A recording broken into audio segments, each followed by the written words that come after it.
Welcome to Willow Creek Harvest Market. This market embodies our community's spirit. Linda Whitmore, you are served. It's a notice of violation. What is this? For 3 years, my empty piece of land sat untouched at the edge of our neighborhood, and the HOA board thought they had found the perfect opportunity.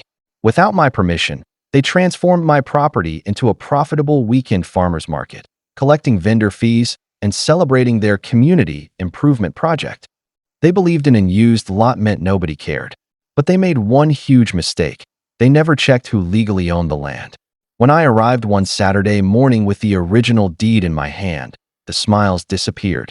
The HOA president suddenly realized their biggest success story was actually a legal disaster waiting to happen. When I inherited the 2-acre lot behind Willow Creek Estates, I never imagined it would become the center of a neighborhood war.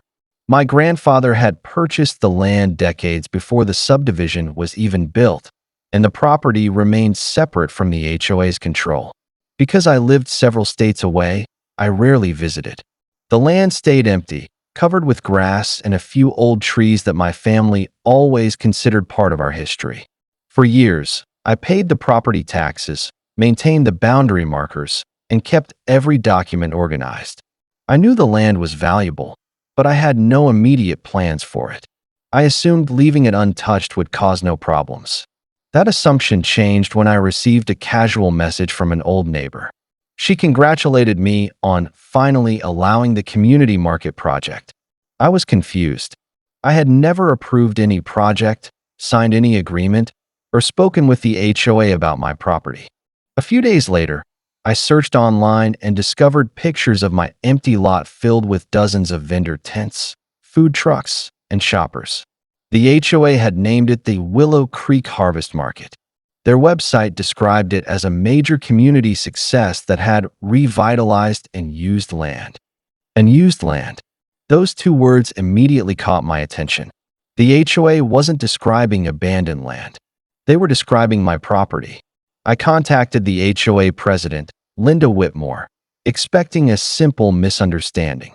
Instead, she responded confidently, explaining that the board believed the land had been neglected and that turning it into a community market benefited everyone. She never apologized. She never asked permission.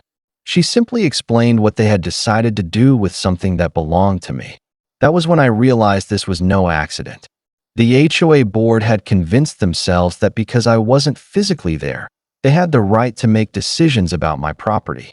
They had built an entire business operation on land they didn't own. And now, I needed to find out exactly how far they had gone. I drove back to Willow Creek Estates the following weekend, and seeing the market in person made everything more unbelievable. My quiet piece of land had been completely transformed. Wooden booths lined the property. Farmers sold produce. Local businesses advertised their products. Families walked around enjoying music and food. To everyone watching, it looked like a successful neighborhood event. But nobody knew the truth. Every vendor booth, every parking space, and every rental agreement was happening on private property without authorization. I walked through the market quietly, collecting information. I noticed signs displaying the HOA logo and banners thanking Linda Whitmore for creating a new community tradition. The confidence on those signs was almost unbelievable. Later that day, I attended the HOA meeting. The room was packed because the market had become popular. Linda stood at the front proudly presenting financial numbers, talking about how much money the association had generated. Then I introduced myself. The room became silent. Linda recognized my name, but immediately tried to control the situation. She claimed the HOA had acted under the assumption that the land was unused and available. She said they had improved my property and increased its value. I asked one simple question: "Where is my permission?" Nobody answered. Linda explained that they thought I had abandoned the lot because I lived away. She suggested that I should appreciate what they had done instead of creating problems. That response told me everything. They didn't believe they had made a mistake. They believed they had done me a favor. After the meeting, I contacted a property attorney and brought out my grandfather's original deed, tax records, and boundary documents. The paperwork clearly showed the lot had never been transferred to the HOA, the subdivision, or any community organization. The attorney reviewed the situation and discovered something even more interesting. The HOA had not just used the land. They had been collecting money from it. Vendor fees, parking fees, event charges. For years, they had created a profitable operation using property that legally belonged to me. The next step was no longer asking them to stop. It was finding out exactly how much they owed. My attorney sent the HOA a formal notice demanding all records connected to the farmers market. At first, Linda Whitmore acted like the request was a joke. She claimed the HOA had invested money into improving the property and that any financial discussion should consider their expenses. But the documents told a different story.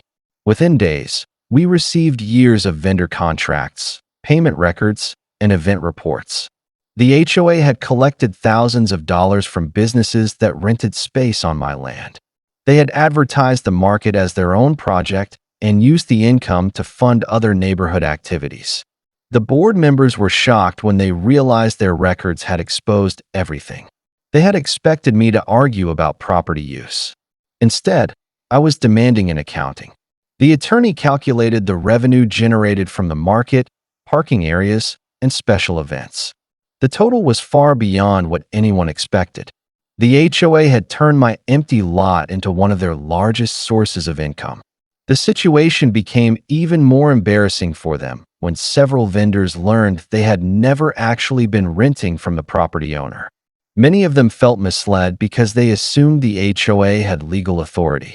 Suddenly, the project Linda had celebrated became the biggest problem she had ever faced. At the next HOA meeting, Linda tried to change the story. She claimed the market was a community service project and that nobody had personally benefited. But residents started asking questions. Where did the money go? Why was the owner never contacted? Why did the HOA assume control over private land? The room that once applauded Linda was now demanding answers. For the first time, she couldn't control the conversation.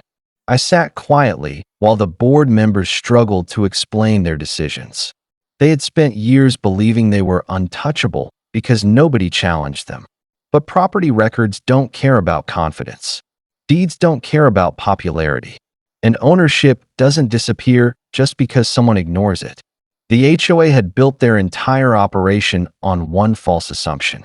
They thought my absence meant my rights didn't matter. They were about to learn how expensive that mistake could become. As negotiations continued, the HOA finally realized they were facing serious consequences. My attorney offered them a chance to resolve the matter without a lengthy legal battle. The options were simple. Compensate me for the unauthorized use, stop operating on the property, and acknowledge that the land was privately owned. Linda initially refused. She believed fighting would protect the HOA's reputation. Instead, it damaged it further. When the situation became public among residents, many homeowners started reviewing other decisions made by the board. People questioned whether the same leadership that ignored property rights had been making other questionable choices. The farmers market, once considered Linda's greatest achievement, became the reason residents demanded transparency. Eventually, the HOA agreed to a settlement discussion.